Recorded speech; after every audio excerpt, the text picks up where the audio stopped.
of our kabataan din po, ng mga youth members na nagsiserve sa simbahan, nakaka-receive din po kami ng mga ganitong tulong, like may mga nag-outreach din po sa amin. Tsaka nagbibigay ng donations para sa amin na kabataan. So, being able to help naman po in this time, in this season, parang super saya lang po sa feeling na nababalik ko yung mga blessings na galing sa akin, ay na binibigay sa akin ni Lord, and yung mag-join sa this kind of activity is super saya siya, lalo na makikita mo yung smile ng mga bata na parang genuine talaga.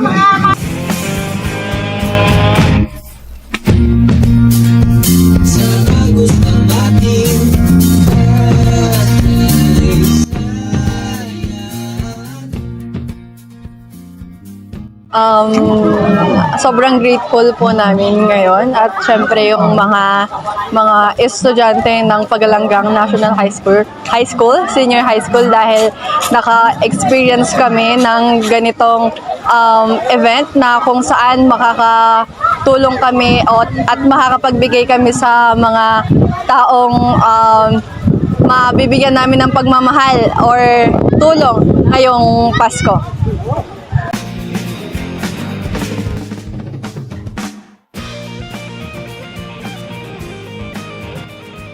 Magandang umaga, nakakatuwa na pagmasdan ng ating mag-aaral sa PNHS kasama ng mga guro ay nagtutulungan para ibahagi ang kasiyahan at pag-ibig na dulot ng Pasko. Sana gawin natin itong tradisyon ng ating eskwelahan taon-taon, at maraming salamat sa lahat ng mga nakasama natin na sumuporta at nakiisa sa isang napakagandang gawain ito.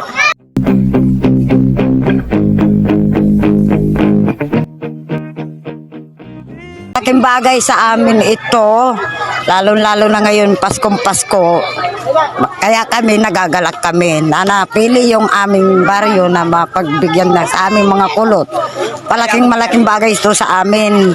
Lalo-lalo na ngayon, gipit ako na meron akong naka-hospital. Maligaya ako nagkaroon kami ng ganito. Lalo na ngayon, siyempre, kailangan namin yung ginangailangan kami kahit na kulot na po paano. Masayang-masaya kami. Kaya maligayang Merry Christmas sa inyong lahat, at gantimpalahan kayo ng lalo ng gantimpalahan kayo ng Diyos. Na marami pa sana kayong matulungan. My insight about this outreach is really fascinating and interesting kasi it's my first time doing this kind of activity na nagkakaroon ng ganitong gathering, and once na makita kasi natin yung smiles ng mga bata, ang saya niya sa feeling kasi napapawi yung bawat pagod ng bawat estudyante na tumulong dito sa outreach na to. Thank you. And also, nagkaroon din ako ng fulfillment kasi ang sayang makita na masaya yung mga bata na nakakatulong kami, pati na rin sa mga magulang. Lalo na nung games, nung sumali yung mga teachers, talagang nag-enjoy kami. Yan, ayun lang. Thank you! Ang panahon ng Kapaskuhan ay hindi lang pag-alaala sa bugtong na anak. Ito rin ang panahon ng pagbibigayan at pagkakaisa. Kaya naman, lubos kami nagpapasalamat sa Aita Community ng Barangay Bayan-Bayanan, Dinalupihan, Bataan. Malaki ang naging partisipasyon ng komunidad na ito upang maging matagumpay ang proyektong ito. Lubos rin kami nagpapasalamat sa Pagalanggang National High School at sa mga bumubuo nito, mga kaguruan, mga mag-aaral at mga magulang. Ang pagtutulungan ay isa sa susi upang maging maginhawa ang ating mga kababayan na nangangailangan, lalo na sa panahon ng Kapaskuhan. Together as one!